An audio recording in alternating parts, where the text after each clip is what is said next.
de Deporte, Recreación e Inclusión de la provincia de La Rioja en el marco de Deporte Capacita. En este caso y en esta oportunidad vamos a seguir con el deporte adaptado, como ya lo hicimos ayer. Hoy va a ser el turno del profesor Leandro Félix, ¿sí? Él nos va a dar lo que es iniciación y desarrollo del paravóley. Él es licenciado en kinesiología, integrante del equipo técnico de la selección nacional. Así que bueno, bienvenido, muchísimas gracias por estar, por permitirnos que podamos aprender un poco más de lo que es el paravóley. Y bueno, sin más, vamos a dar comienzo, agradecer a todos los que están presentes, agradecer al equipo de la Secretaría que siempre nos ayuda en todo esto y nos acompaña. Y vamos a dar comienzo entonces. Leandro, bienvenido y adelante. Bueno, muchísimas gracias a María, a Emiliano y a Eduardo que me invitaron. Muchísimas gracias a todos los profesores que están acá presentes. Vamos a empezar una charlita que va a ser introductoria a lo que es el paravóley como deporte adaptado.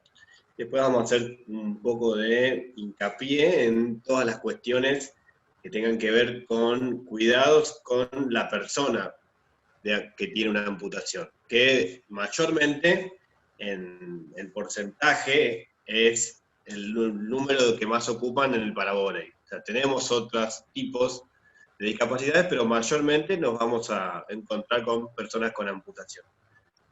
No sé si tengo para compartir pantalla. Sí, ahí tengo para compartir pantalla. Sí, está listo ya. Perfecto. Bueno, muchísimas gracias a las secretarías que me invitaron. Vamos a aprovecharlo de la mejor manera posible, ¿sí? Primero me presento, como para que me conozcan un poquito. Soy licenciado en Kinesiología y Fisiatría, recibido en la UBA. Soy kinesiólogo de Paravoleibol Argentina. Tuve la suerte el año pasado de integrar el equipo médico que fue a los Juegos Panamericanos de Lima. También tuve la suerte el año pasado de ser clasificador en los Juegos Nacionales Evita, que la verdad que fue una experiencia muy linda, que vamos a hablar un poquito de eso. Y además soy docente universitario en la materia de biomecánica en la Universidad Nacional de Quilmes, y fui docente también de kinesiología deportiva en la Universidad de Buenos Aires. Primero vamos a hablar un poquito de la historia del paravóley. El paravóley data de 1956, se creó en Holanda como una adaptación del vóley convencional, que obviamente a medida que fue evolucionando en el tiempo, fueron modificando algunas reglas. 7 países participaron en los Juegos de Arne en 1980, la competencia femenina recién se agregó en Atenas 2024, tuvo que pasar un tiempo para llegar a esa evolución. En los Juegos de Río 2016 participaron un total de 8 equipos femeninos y masculinos con un total de 192 jugadores. Y en Argentina es un deporte que se está desarrollando hace poco más de 4 años, y actualmente hay 10 provincias que tienen equipos que se están formando.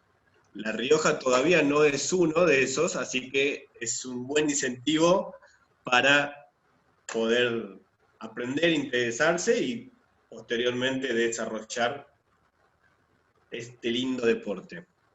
Actualmente la distribución demográfica que tenemos de jugadores se centra principalmente en todo lo que sea la zona de Buenos Aires. Tenemos cerca del 33, un poco más, entre los distintos lugares. Rosario y Chaco son otros de las provincias que más jugadores están representados. Y después tenemos algunos lugares que están empezando a arrancar. Todo esto es previo a la pandemia. Ahora hubieron varios contactos con otras provincias, con lo cual posiblemente después este número aumente y para bien. Ahora bien, el deporte en sí es muy inclusivo, porque tiene la capacidad de equiparar la balanza entre una persona que tiene una discapacidad, o sea, una limitación, ya sea mínima o máxima, con una persona que no tiene ningún tipo de discapacidad. Acá en la imagen de la derecha vemos un equipo de paravóley, en este caso de la Federación Metropolitana de Vóley, contra un equipo de primera división de la Liga A1 de Argentina, que es el club Lomas Vóley. O sea, todos estos jugadores son jugadores profesionales y mediante un encuentro amistoso pudimos ver que obviamente nos ganaron por goleada, pero no por no poseer discapacidad, sino por los conocimientos tácticos, los conocimientos atléticos y por el manejo en la técnica. Entonces, desde ese punto es muy inclusivo. También es inclusivo desde el punto de vista de que se puede ser practicado con distintas edades, obviamente, con distintas adaptaciones, con pelotas de distinto tamaño, con red más chica. Tiene la particularidad que para la práctica del deporte se puede realizar incluso dentro del aula, ¿tá?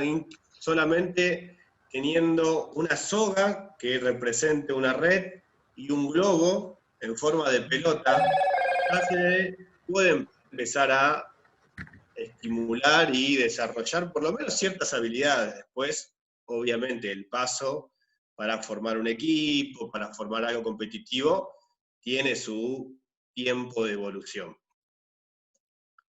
Ahora bien, dentro del paravóley, nosotros tenemos actualmente 3 tipos de deporte, por así decirlo.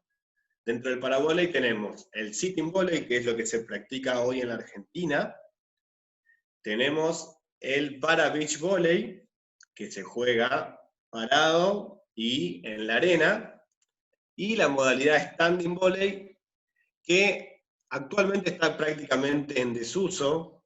La verdad que los deportes adaptados a veces se desarrollan en base a la capacidad de atraer. Entonces, el sitting volley es uno de los deportes que tiene más atracción porque tiene mucho vértigo, mucha velocidad, mucho ida y vuelta. Entonces, en la Argentina actualmente estamos desarrollando el sitting volley. ¿A qué nos referimos con el sitting volley? ¿Qué modalidades tenemos dentro del sitting volley?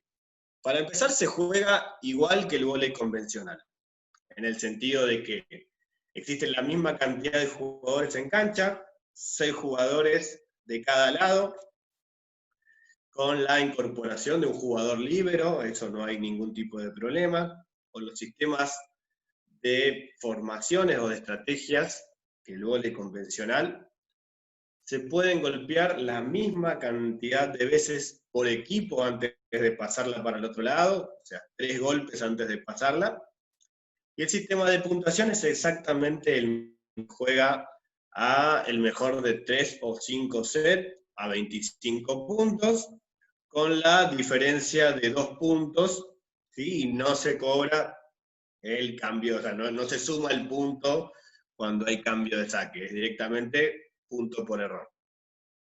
Las diferencias con el vóley convencional es que obviamente se va a jugar sentado.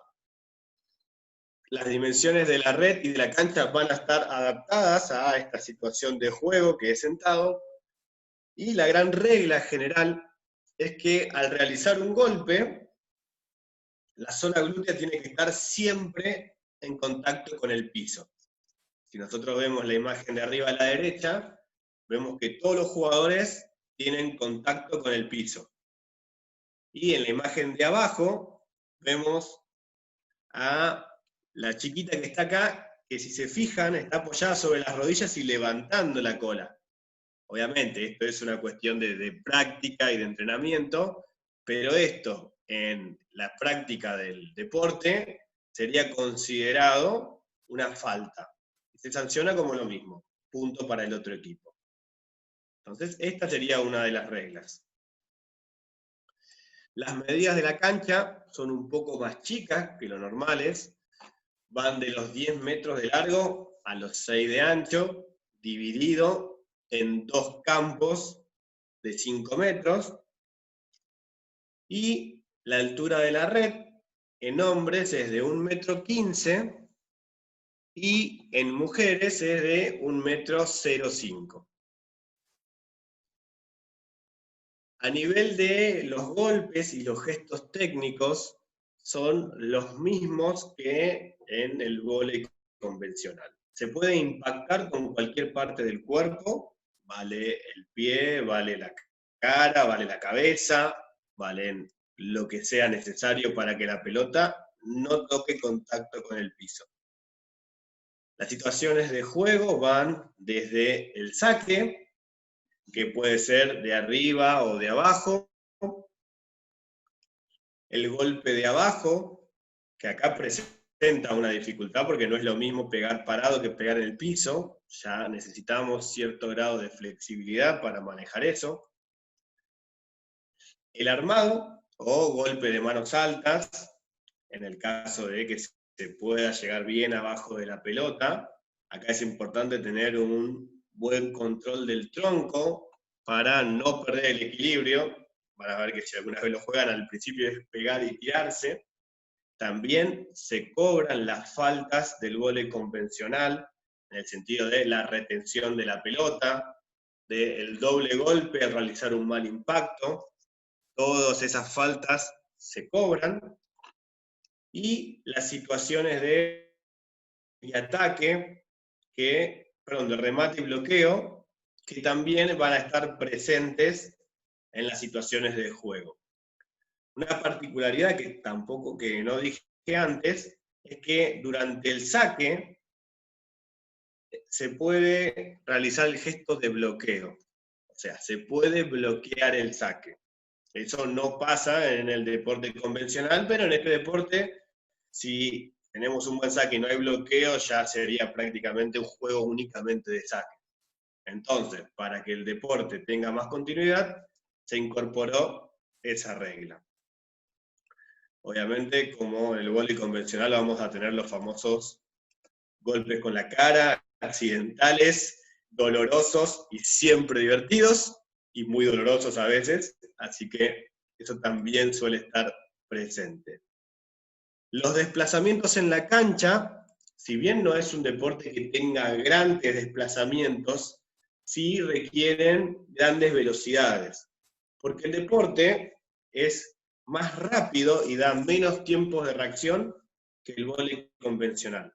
Acá tenemos la filmación de un entrenamiento en donde precisamente se está entrenando los distintos desplazamientos, cambio de velocidades, cambio de dirección.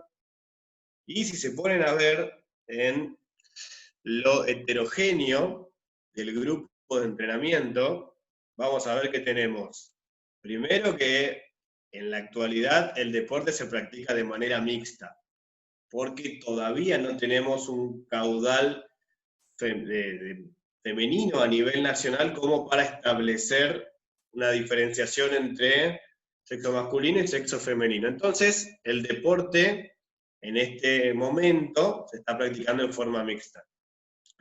Y acá tenemos personas con una amputación del miembro inferior, persona con doble amputación del miembro inferior, tenemos una persona con parálisis braquial obstétrica, y tenemos personas que no tienen ningún tipo de discapacidad. Y si ustedes se ponen a ver, las personas que no tienen discapacidad son las que más lento se mueven. ¿Sí? Nosotros tenemos a Diego, por ejemplo, y acá el señor que está acá al fondo es el señor Hugo Conte. No sé si lo tienen del vóley convencional, es uno de los 7 mejores jugadores de la historia. Y la velocidad de Hugo a comparación del resto es abismal. Entonces ahí vemos una diferencia, que una vez que estemos sentados en el piso, las diferencias o las limitaciones que puede generar una amputación, empiezan a no generar, ¿viste?, una ventaja deportiva. Dentro del sistema de clasificación, nosotros después lo vamos a ver un poquito mejor, pero tiene que ver con las reglas, es que en cancha debe haber un jugador con una discapacidad mínima y 5 jugadores con lo que se conoce como una discapacidad o una limitación comprobable. Para dar un ejemplo, a nivel de según la Organización Mundial de Paravóley, nos dice que para que una persona sea considerada con una discapacidad mínima, tiene que tener alguna limitación en la movilidad o en la fuerza que se pueda medir, ya sea en el rango articular o con los test manuales de fuerza, de ciertos valores. Por poner un ejemplo, en hombro no tenemos que poder levantar más allá de los 90 grados. Si nosotros no podemos abducir más de 90 grados, seríamos clasificados como limitación mínima. Si nosotros podemos levantar, ya con este registro no somos considerados con discapacidad mínima, somos jugadores no elegibles. Eso es una discapacidad mínima desde el punto de vista de evaluación de la fuerza de hombros en este caso. Hay puntaje por cada articulación, hay todo un sistema de puntuación global. Y para que tengamos una clasificación como PS1 o limitación comprobable, en el caso de una amputación, debería ser una amputación en miembro superior desde la muñeca, ya se considera que es una limitación comprobable. De ahí hacia proximal van a ser, obviamente, todas comprobables.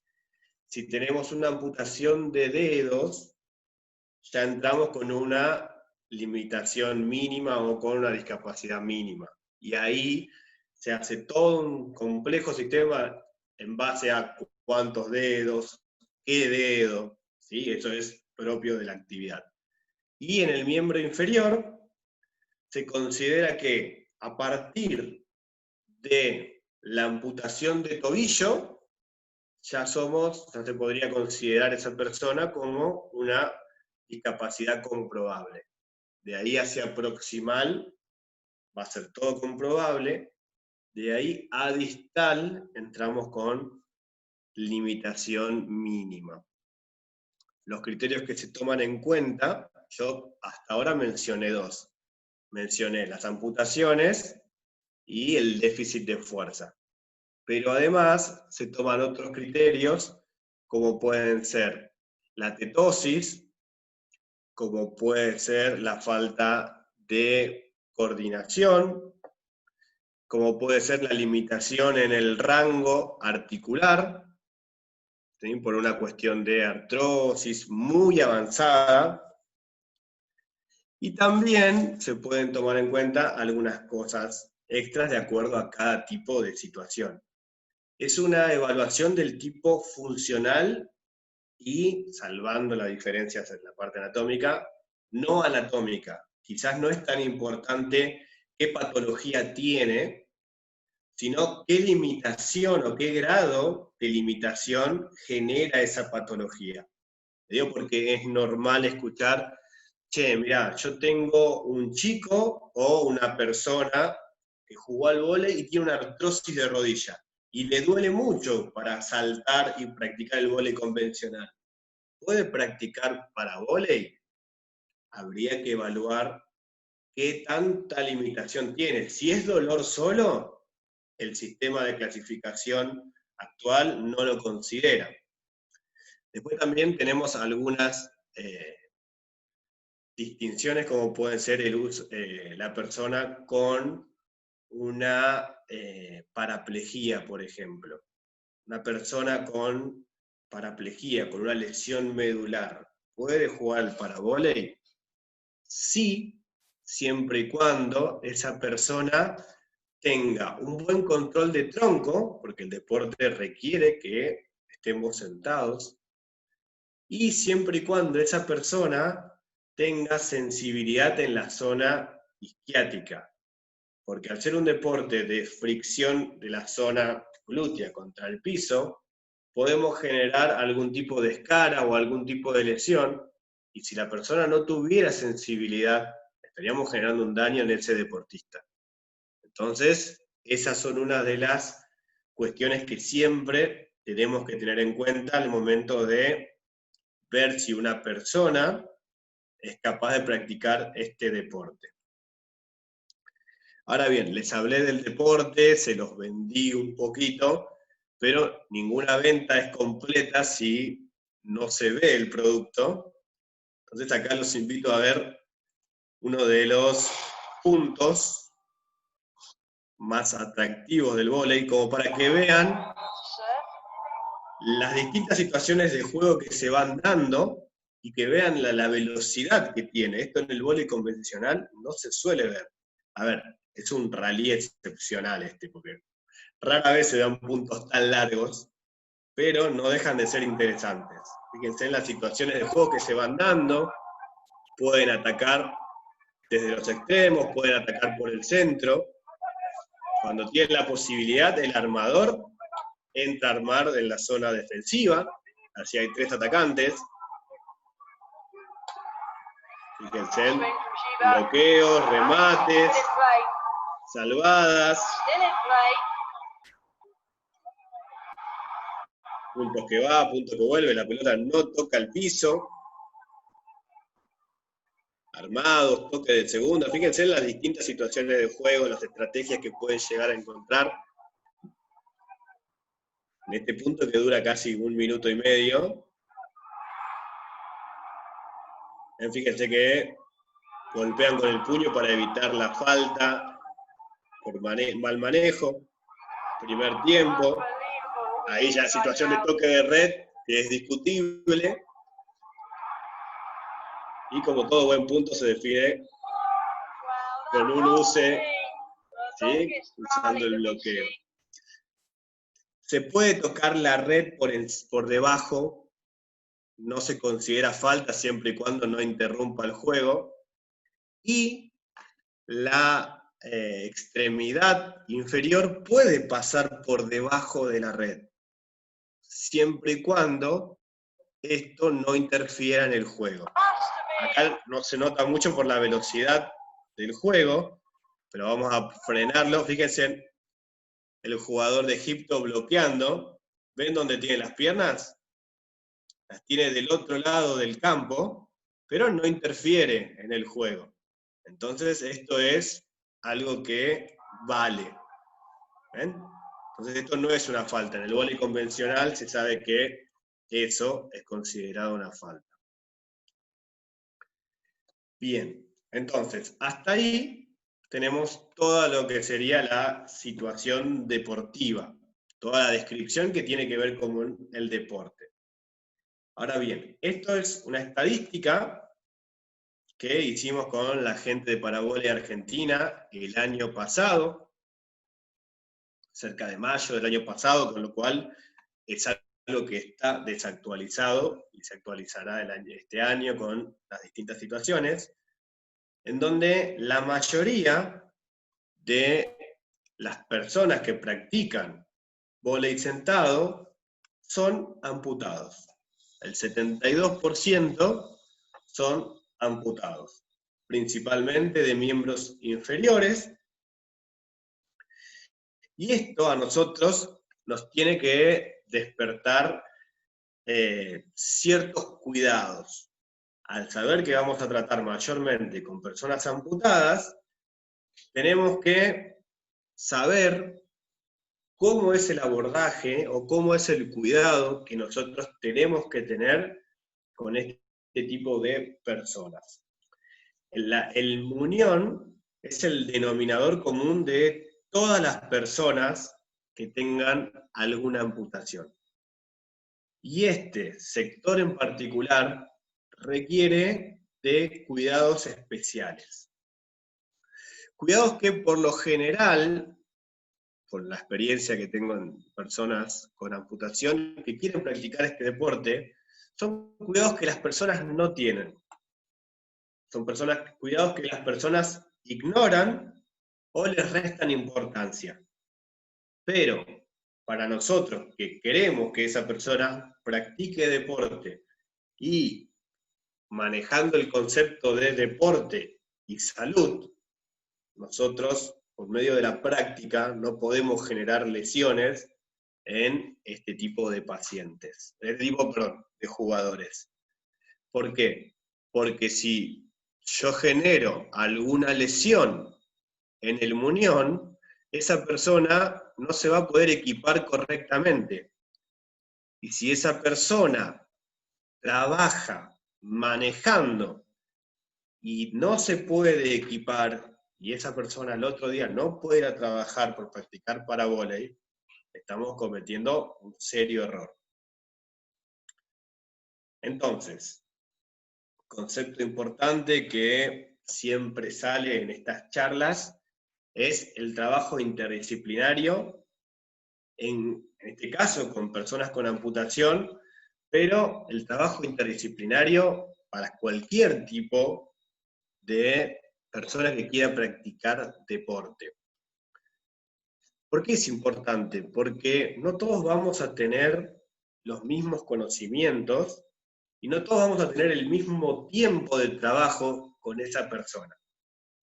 ¿Qué me refiero? Si ustedes van a desarrollar la práctica deportiva de paravóley, van a tener quizás algunas personas con amputaciones que en el mejor de los casos, ojalá puedan ser 3 veces por semana de 1 hora. Entonces a la semana van a estar 3 horas con esa persona. Con suerte, si esa persona tiene kinesiología, quizás tenga mínimo 3 veces por semana, y de acuerdo a cómo sea la tensión kinésica, puede llegar a ser el mismo tiempo que el que lo tengan ustedes. Si se trabaja con un fisiatra, lo va a ver 1 vez por mes, con suerte. Entonces, nuestros ojos, los ojos del kinesiólogo y los ojos del fisiatra, van a ser los ojos de ustedes. Si ustedes no cuidan el muñón, si los profes no miran el muñón, no insisten en los cuidados, vamos a lastimar a la persona. Entonces, ¿es un trabajo del profe? No debería ser del kinesiólogo que le enseñó, o del fisiatra que le enseñó, o de la persona que se cuida. Pero sabemos que van a quedar en sus ojos. Con lo cual es importante siempre mirar el muñón, y si surge alguna situación que los desconcerta, o no saben qué está pasando, ¿sí? Para eso estamos los otros profesionales, la intercomunicación. Che, mirá, tengo un deportista que tiene esto, ¿qué puede ser? ¿Qué hago? Y así nos vamos ayudando entre todos. Yo aprendí muchísimo de los profes de educación física, ojalá que los profes de educación física que trabajan conmigo hayan aprendido de mí, pero es la forma de llevar adelante estas cuestiones. Y siempre sin egos. Esto es la piedra que entorpece cualquier camino. En donde hay ego, no solamente no nos enriquecemos nosotros, sino que nos enriquece el deportista. Entonces, si queremos que el deportista crezca, tenemos que renunciar a estas cuestiones. Lo primero que tenemos que tener en claro es que una persona con una amputación se tiene que vendar. La importancia del vendaje radica en que nos va a dar estos beneficios. Nos va a controlar el dolor, va a mejorar la cicatrización de la herida, va a proteger el corte durante la actividad funcional, o sea que nos va a servir de elemento de protección para la práctica. Evita la formación de contracturas, desensibiliza la zona, vamos a ver cómo esto tiene que ver con la sensación del miembro fantasma.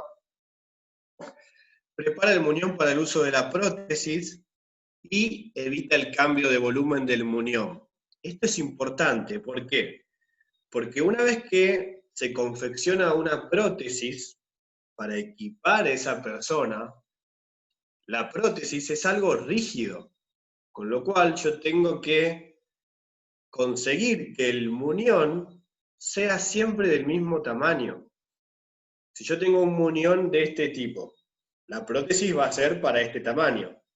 Si la persona engorda, no me va a entrar la prótesis.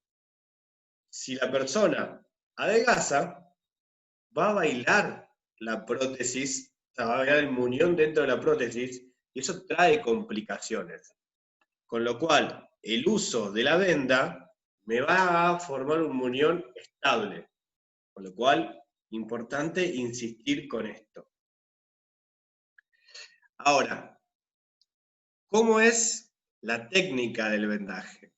Hoy, por suerte, gracias a las distintas tecnologías, podemos acceder a YouTube, podemos ver imágenes y podemos decirle a la persona cómo se tiene que vendar.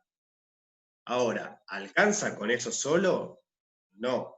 Como toda actividad que va a ser rutinaria, se tiene que practicar, se tiene que adquirir una destreza.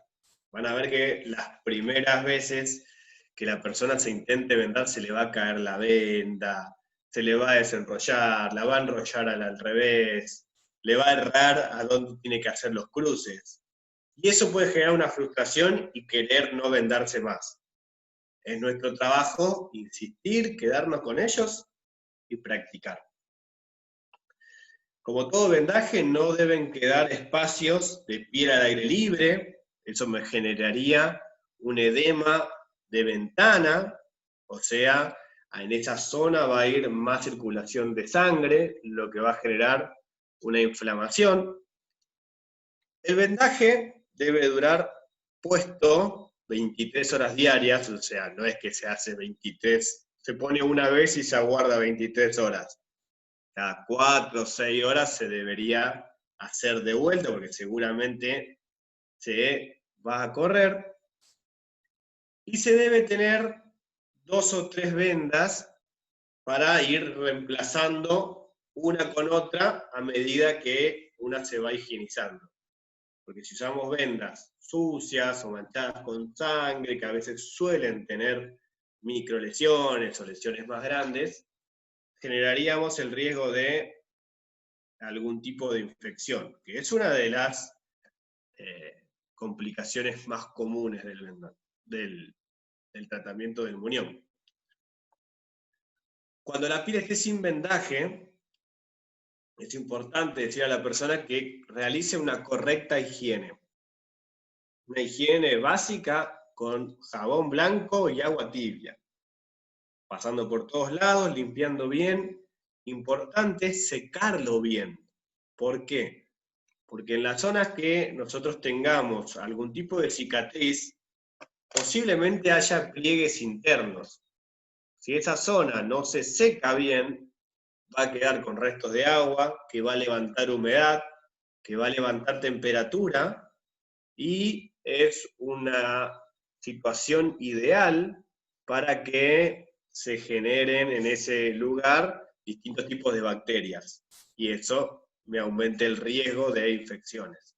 Entonces, es tan importante el lavado como el secado. Y además, trabajar el muñón con masajes para favorecer la circulación del mismo. No son masajes especiales ni de ningún tipo, es únicamente generar el frote, generar el aumento de temperatura necesario para que llegue más sangre. Eso va a hacer que la circulación mejore y que toda la piel que recubre el muñón mejore. Es importante también tener en cuenta no dar las instrucciones o las obligaciones de vendarse, sino que dar el porqué. Es una cuestión que tiene que ver desde lo conceptual, porque la persona no solamente no se va a vendar porque no quiere, o porque le resulta incómodo, o porque no sabe. La persona a veces no se va a vendar porque nadie le explicó el porqué, y lo viví yo en carne propia muchas veces, que yo quizás hablaba con la persona y decía, che, pero ¿por qué no te vendás? Y nadie le había explicado el por qué, no solamente que no sabía. Eso es un déficit que muchas veces el sistema de salud deja de lado, y es ahí cuando el deporte tiene que traer salud.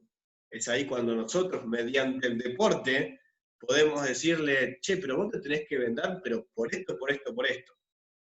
Entonces, el sistema de salud colapsa por muchas veces, hace agua muchas veces, y nosotros con una intervención mínima podemos tapar esos espacios y hacerle un bien muy grande, en este caso a la persona con amputación.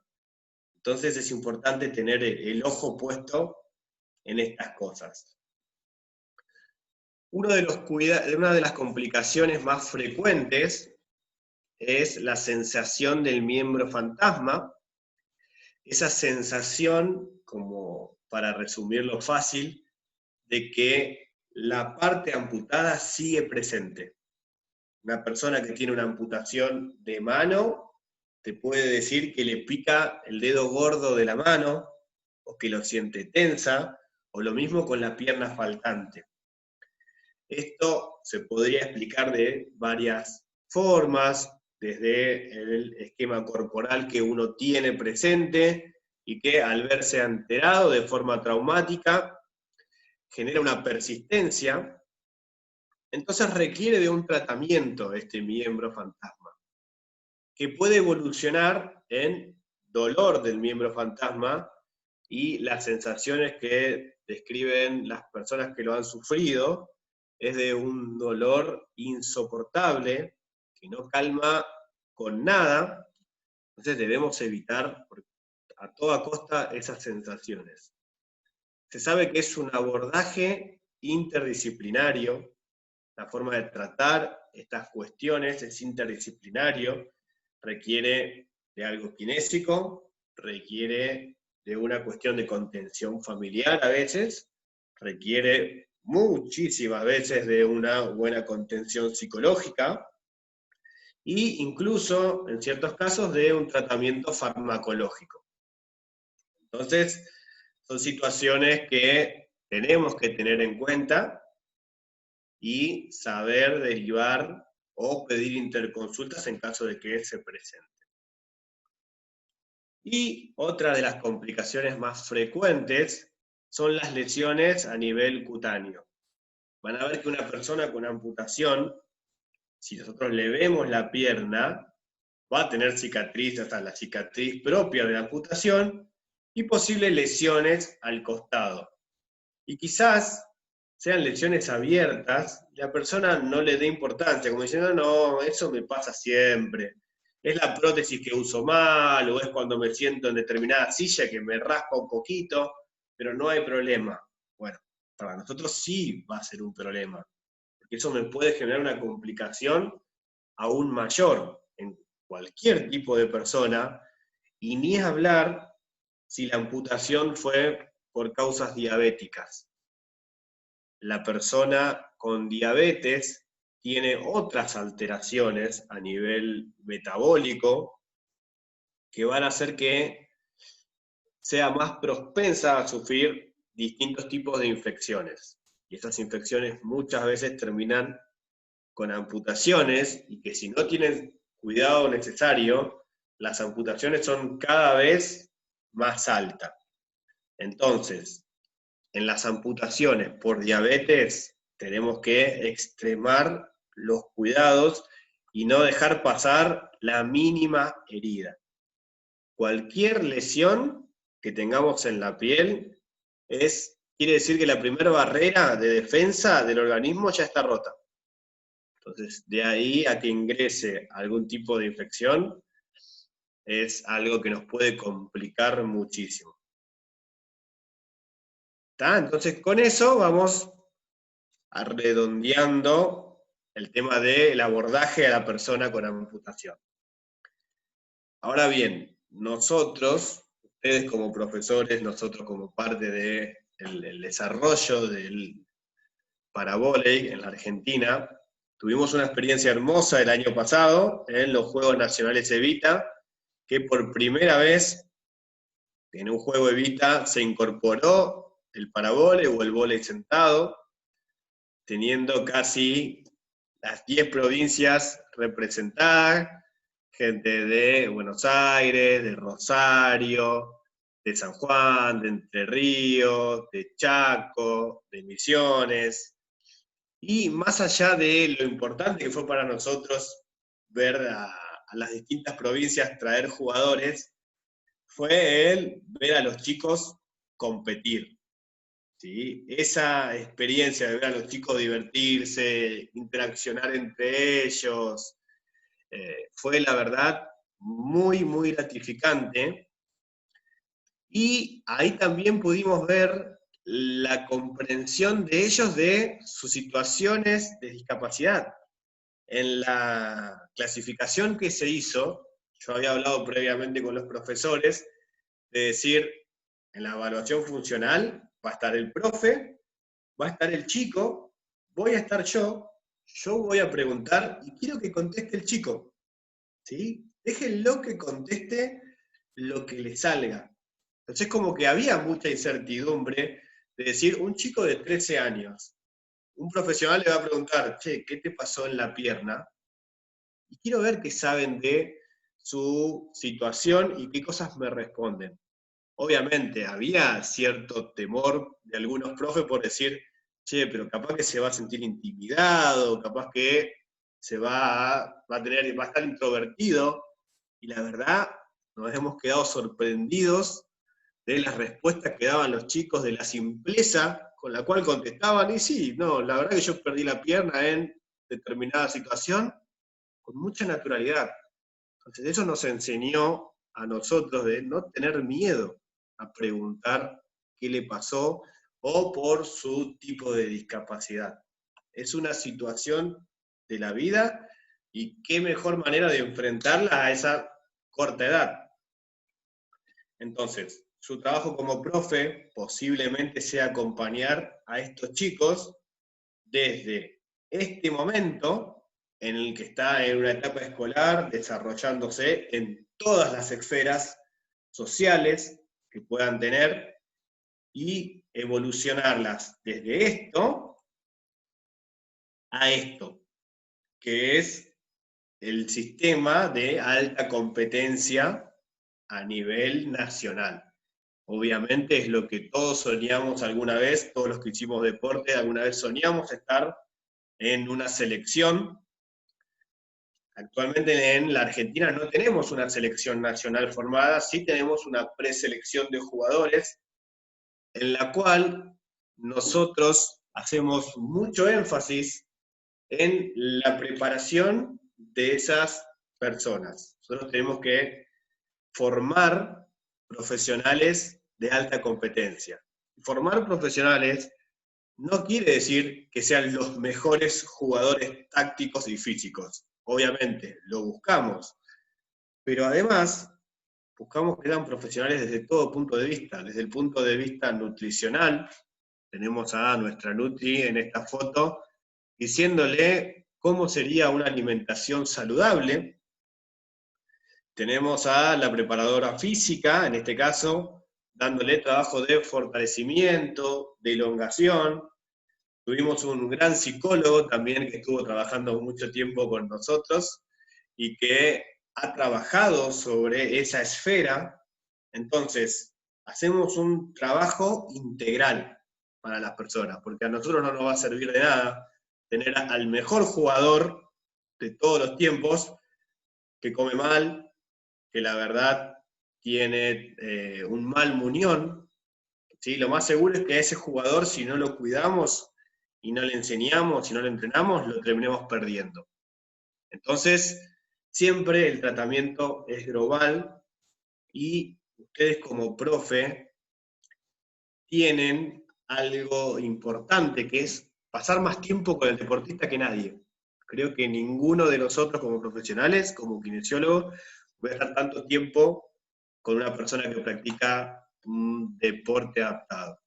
Y es ahí donde ustedes tienen que enriquecer esos conocimientos y tienen que abrirle los espacios a los distintos profesionales para progresar. ¿Se entendió más o menos el concepto? De todo lo que fui hablando, como para ir cerrando la charla, les dejo como algunas cuestiones importantes para el abordaje con la persona con amputación. Todo esto está basado en mi experiencia y en todo lo que les fui hablando. Y lo primero es que no tengan miedo de preguntar qué les pasó, es importante saber qué les pasó. ¿Sí? No hagamos de cuenta de que le falta una pierna y no le quiero preguntar porque no quiero saber, por miedo a que afectarlo. No, yo tengo que saber. Yo voy a tratar de enseñarle parabólica a una persona con discapacidad, no a la discapacidad, no a la amputación. Yo voy a entrenar a la persona que tiene una amputación. Entonces, importante preguntar, romper esa primera barrera. No limitarnos ni limitar a nuestros futuros deportistas, ni física ni mentalmente. Muchas veces por miedo a lastimar a alguien, vamos a decir, no, mira, eso no lo hagas, hace otra cosa que sea más fácil. Por miedo a que lo podamos lastimar, o por miedo a que, y como eso no lo puede hacer, quizá lo termine deprimiendo. Bueno, nosotros tenemos que buscar la forma de que eso no pase, de que esa barrera que tiene ante determinada situación se rompa, mejore y progrese.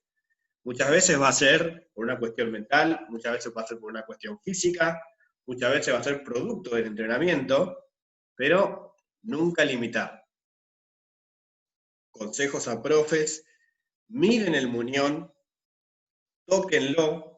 Es importante tener el contacto, obviamente siempre con las manos limpias, como para no generar ningún tipo de lesión o de futura infección, pero es importante hacer eso. Y ver cómo nuestro atleta se venda, y si se equipa fácil, o si se saca la prótesis fácil. ¿Por qué? Porque nosotros lo podemos ayudar con eso. ¿Cómo? Diciéndole, che, mirá, yo tengo un kine que conozco que te puede enseñar a vendarte, ¿por qué no te vendás? O vos hablaste con tu kine, ¿por qué no me das el teléfono? Y empezamos a trabajar en equipo. Es algo que es fundamental y es donde más insisto y donde más nos enriquecemos entre todos, que es en el trabajo interdisciplinar. Hablen con los distintos profesionales. Los kinesiólogos no mordemos a los profesores de educación física cuando nos preguntan algo. ¿Está? Y si hay kinesiólogos que hacen eso, no les hablen más. A ese sí que no le hablen más. ¿Está? Porque ya los hay. Lamentablemente hay profesionales con mucho ego. Volvemos a lo mismo. Sepan a quién tratar, pero la persona que está en esto sabe que sin el profe no se llega a ningún lado, y el profe sabe que sin el kine, o que sin el psicólogo, o que sin la familia de la persona, que es parte del equipo indisciplinario, no se llega a ningún lado. Entonces, forjemos esos vínculos y entrenémoslo. Parte de que ese vínculo funcione tiene que ver con decir, no sé, ¿sí? Me pasa esto, no sé, porque ese no sé es el principio del saber. ¿Está? Una frase que se atribuye a Albert es que todos somos muy ignorantes, lo que ocurre es que todos ignoramos, no todos ignoramos las mismas cosas. Entonces, la forma de romper eso es la comunicación. Si les interesó el parabole, los invito a realizar este curso que estamos haciendo, que es el curso de parabole oficial. Ya empezó el sábado pasado, en donde se dio el primer módulo, que era el abordaje de la persona con discapacidad, manejar esos conceptos que muchos quizás ya lo tienen, pero a partir de este sábado ya nos vamos a enfocar más en el deporte, con lo cual la inscripción todavía está abierta y la invitación está dada para que puedan organizarse, puedan averiguar y puedan inscribirse, así que todavía están a tiempo. Después también los quiero invitar a seguir este Instagram, que es la Dirección de Deporte Adaptada y Promoción Deportiva, porque la verdad están ganándole a la situación de pandemia con este tipo de charlas, con este tipo de encuentros virtuales, en donde de no existir, la pandemia nos ganaría. Ahora, con estas charlas ustedes se están enriqueciendo, están mejorando y están aprovechando el tiempo. Entonces, la verdad que lo que están haciendo Edu, Emi y todos los profesionales nacionales, tanto María también, las distintas provincias, es aprovechar el tiempo y sacarle el mayor provecho posible. Entonces, la verdad que los felicito por todos estos proyectos, por toda esta iniciativa. Espero, la verdad, que lo hayan aprovechado, que lo hayan disfrutado. Acá tienen mi mail para escribirme para cualquier tipo de preguntas, ¿sí? Fotito de Lima. Yo estoy acá, ¿sí? Entre este grupo de 200 y pico, 300 y pico de personas que tuve la suerte de estar, no soy más que una hormiguita en un mundo enorme que ustedes van a seguir haciendo crecer. Así que no sé si tienen alguna pregunta, algo para hacer, es el momento. Profes, ¿alguno que quiera hacer una consulta? Hola. Hola, ¿sí? Félix, una consulta. Janina. En cuanto al trabajo, sí, al trabajo de investigación, donde la mayor cantidad de gente que hace parabólica es amputada. Dijiste que era un trabajo en Argentina, ¿no?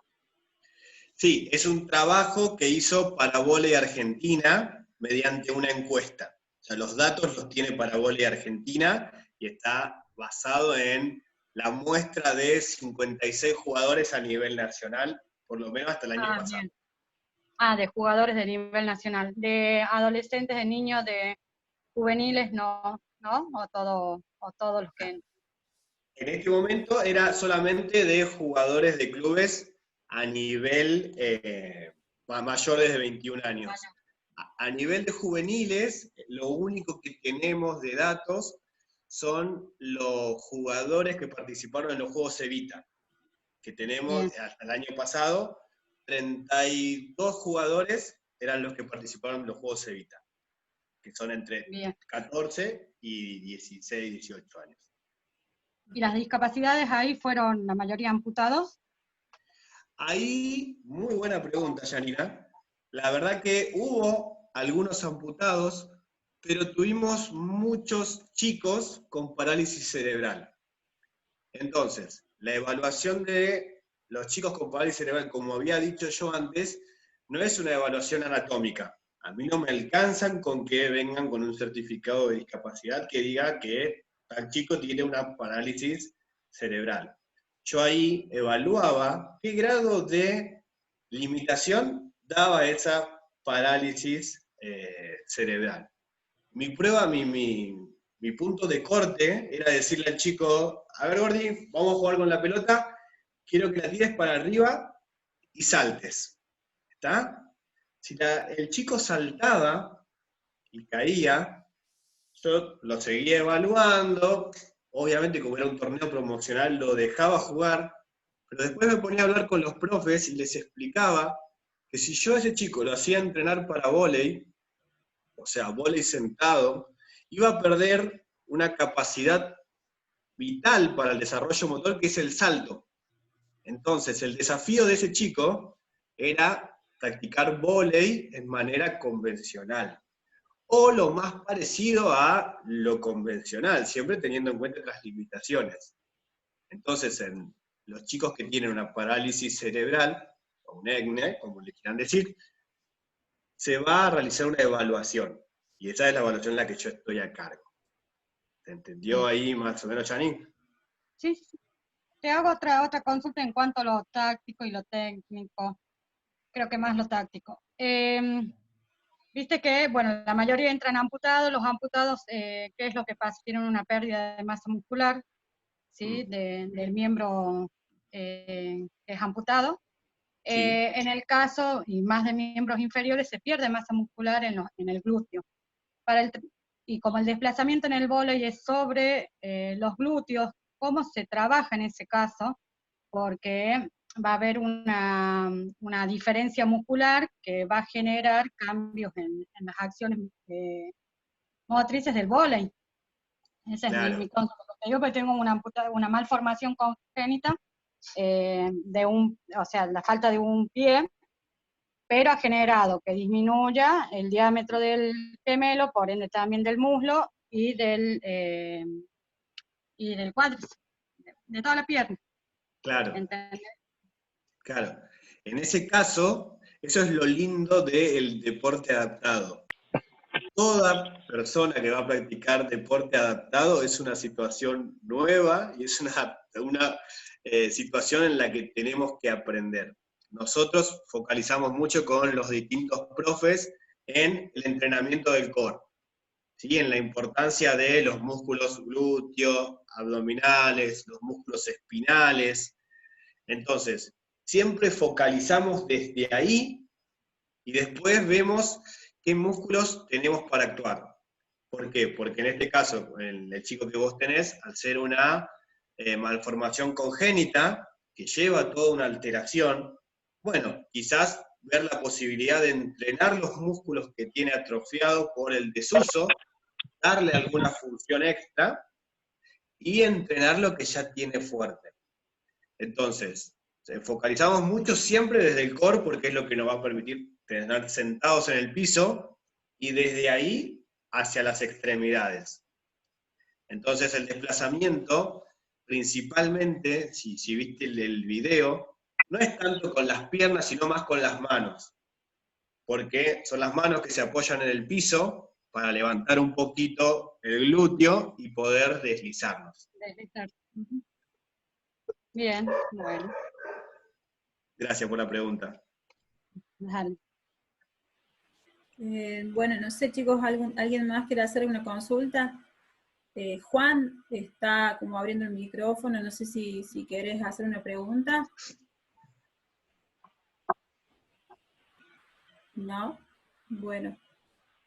Bueno, entonces si no hay más consultas, veo, Leandro, que es muy necesario lo que es la clasificación funcional, muy importante que todos los profes y todos los que van a hacer este deporte adaptado tengan conocimiento de lo que es la clasificación funcional, porque sirve, por lo que veo, y ayer escuché con Eduardo también, y vos, que es muy importante, ¿no?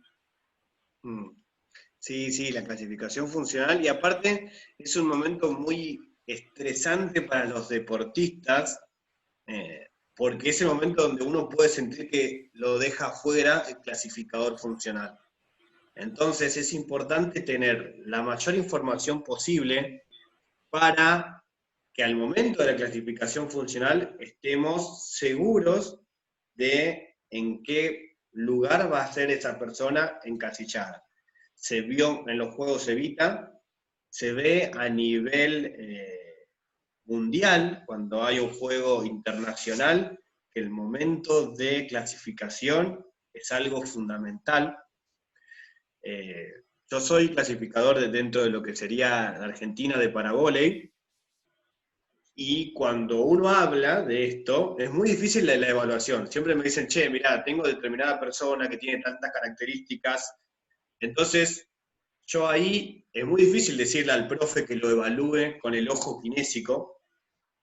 Entonces hacemos un trabajo integral de ir preguntando, ir viendo, pero como vos decís, María, mientras más información tenga un profe con la visión de un kinesiólogo, porque son los kinesiólogos o médicos los que hacen la evaluación funcional, por lo menos en este deporte. Hay otros deportes en donde las evaluaciones están a cargo de profesionales en la técnica, como es la natación, y ahí sí puede entrar un profe, pero mientras más información tengamos, mejor vamos a estar preparados para ese momento, para el momento de clasificación. Bien. Bueno, acá en el chat, bueno, son excelente, Leandro, muy claro toda la explicación, muchas gracias. Lucas Gabriel Minué, muy buena la charla. El profe Claudio Rearte, muy bueno todo, ojalá, y apoyaré para que La Rioja prepare y tenga un equipo de vóley adaptado, así es compañero, él pertenece al equipo de la Secretaría de Deporte. Después Aníbal, hola profe, quisiera saber dónde se puede conseguir el reglamento. Bien, el reglamento del Sitting Volley está en la página de World Paravolley International. ¿Sí? Busquen en YouTube, está la página de la World Paravolley, ahí van a tener los distintos deportes que, como le había dicho antes, el standing volley, el beach volley, el para beach volley y el sitting volley. Bueno, en ese apartado está en lo que les va a ofrecer la World Parabole. Bien, bueno, se sumó también a esta charla el subsecretario de Deportes, Federico Paredes. Profe, si me estás escuchando y viendo, quisiera que vas como cerrando ya. A ver, antes de eso, acá el profe Fabián Zamora, levanto la mano, a ver si quiere preguntar algo. Fabián.